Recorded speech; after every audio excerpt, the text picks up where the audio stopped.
Breaking news, feelings ng Kim Pao, hindi na nga maitago.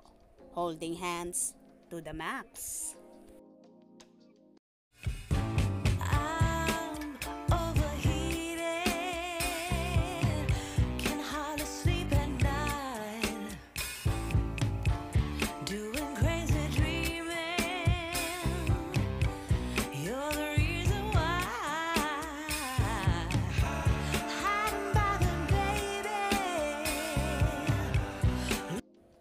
Hindi na nga kayang itago ni na Kim Chiu at Paolo Avellino ang kanilang nararamdaman sa isa't isa, kung saan kusa itong lumalabas.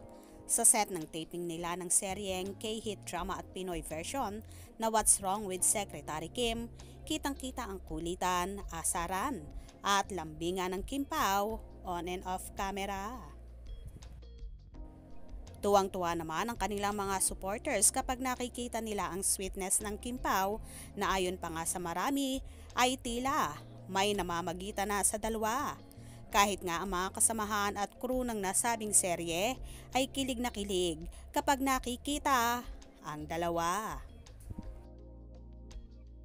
Kamakailan din ang sorpresahe ng crew, staff at content head ng View Philippines na si Miss Garlic Garcia si Kimi, kung saan lumabas ito sa tent at nagulat sa sorpresa sa kanya. Hindi naman lumabas si Paolo sa naturang tent na yon, pero nahuli naman siya na habang kinakantahan si Kimi ay bigla siyang sumilip bahagya sa tent at doon nga ay naaninag ang kanyang damit.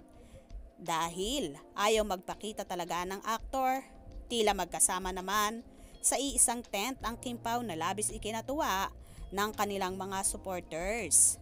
Kailan kaya ba aamin ang Kim Pao sa publiko?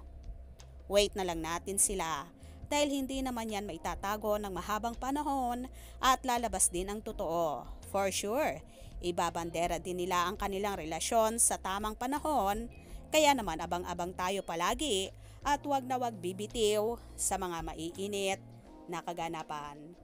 Anong inyong magiging reaction sa bidyong ito? Comment below.